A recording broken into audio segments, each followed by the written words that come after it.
Pentecost Day, the last Sunday of the church year, Christ the King Sunday, 11/22/2020. And it's from Matthew 25, verses 31 through 46. Surprise! Jesus is the taken for granted, didn't see him coming, undercover Christ, King of the universe. Hidden Christ, Christ incognito. Our gospel is a parable of the need for us to open our eyes and our minds to all sorts of unusual places and people, beginning anywhere that we're met by anyone with needs, which is everywhere and everyone. You can see and serve Christ on Skid Row or at your breakfast table. Our King identifies himself with human need, even your personal needs, that it would be good for you to attend to. The listener to this story might react with astonishment and surprise. Wow, Jesus, I didn't realize it was you. Or, I'm sorry, Jesus, if I'd only known it was you, and goodness gracious, Lord, I was gonna. Both the caring and the uncaring were surprised. Respect, baby. You need it, I need it, everyone needs it. Have you ever been hungry or thirsty, a stranger, no clothes, sick or imprisoned? Those are the 6 big ones, repeated 4 times each in this little section of Matthew.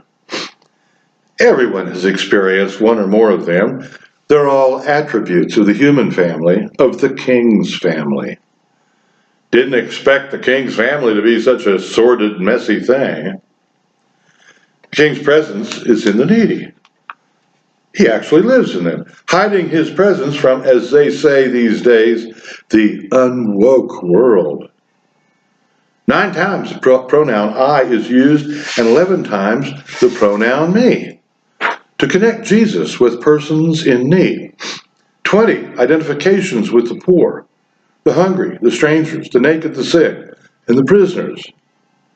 You just don't see that one coming.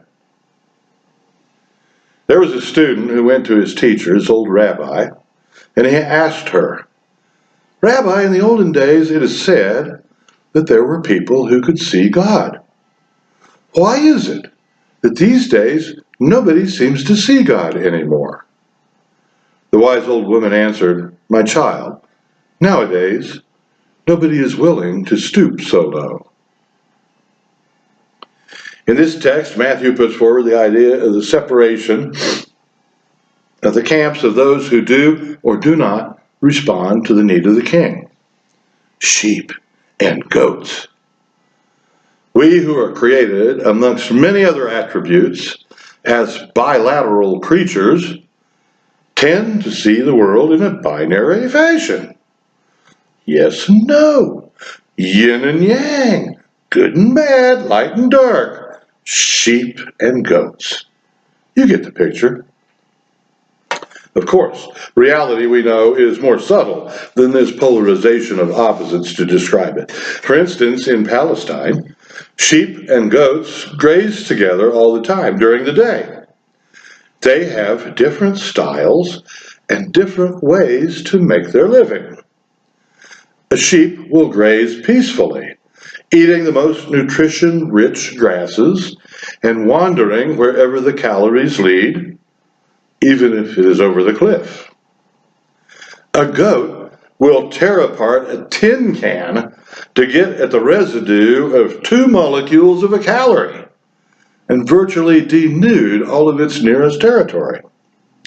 You anthropomorphize a goat's attitude, and one might say it is a substantially busier and more driven creature. When night falls, the shepherd will separate the sheep from the goats. Goats are actually more susceptible to the cold and need to be kept a little warmer at night in an area sheltered from the elements.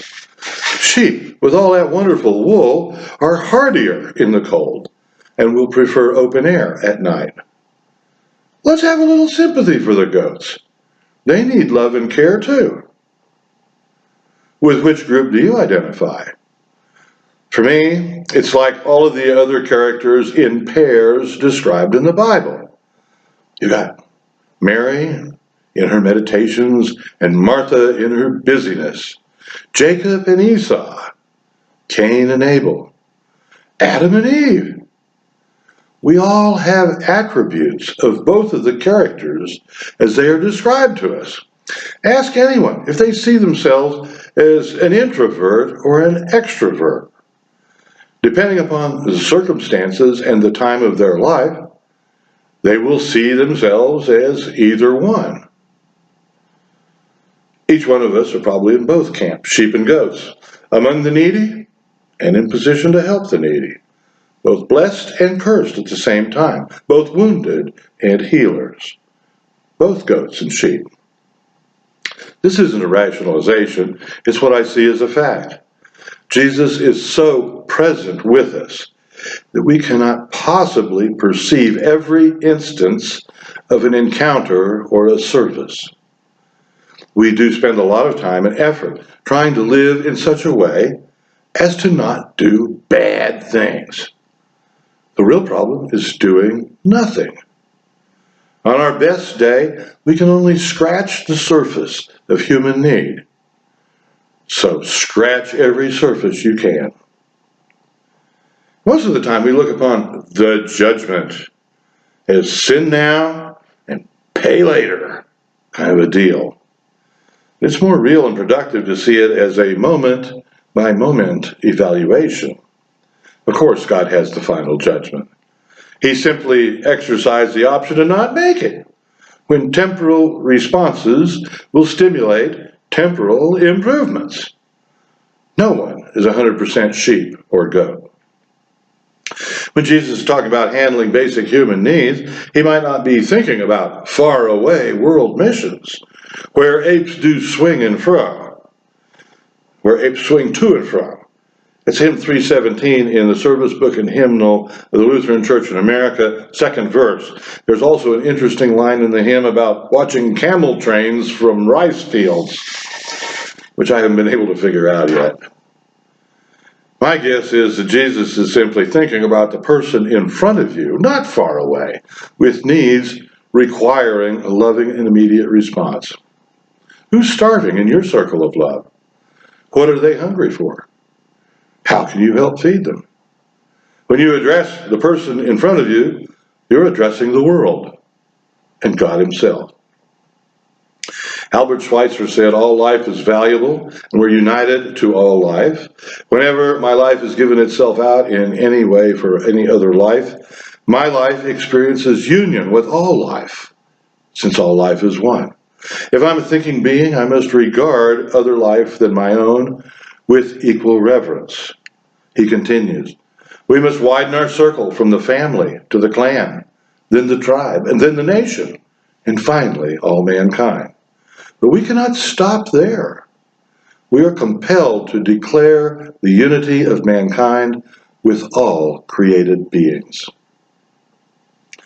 When the gospel asks us if we are really serious about what we profess, when it comes to the judgment of the gospel, we're not asked about our creed or our worship practice, our offerings or our church attendance.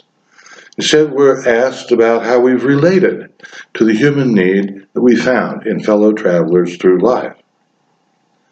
One of the kindest, gentlest, most civil young people that I have ever met worked for my wife Candy in a boutique.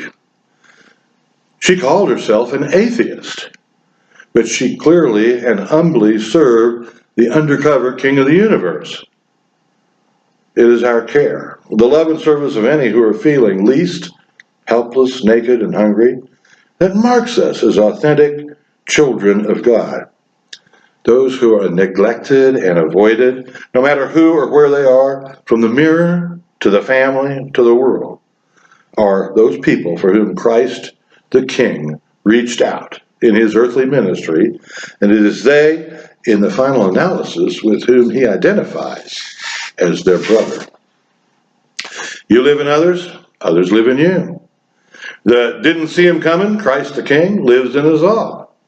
Our passport to the eternal party will have the stamp of authentic human community on it. the haves and the have-nots, your loved ones and your enemies share their lives, body and soul, just as you do, with the taken for granted, didn't see him coming, undercover, Christ the King of the universe. Amen.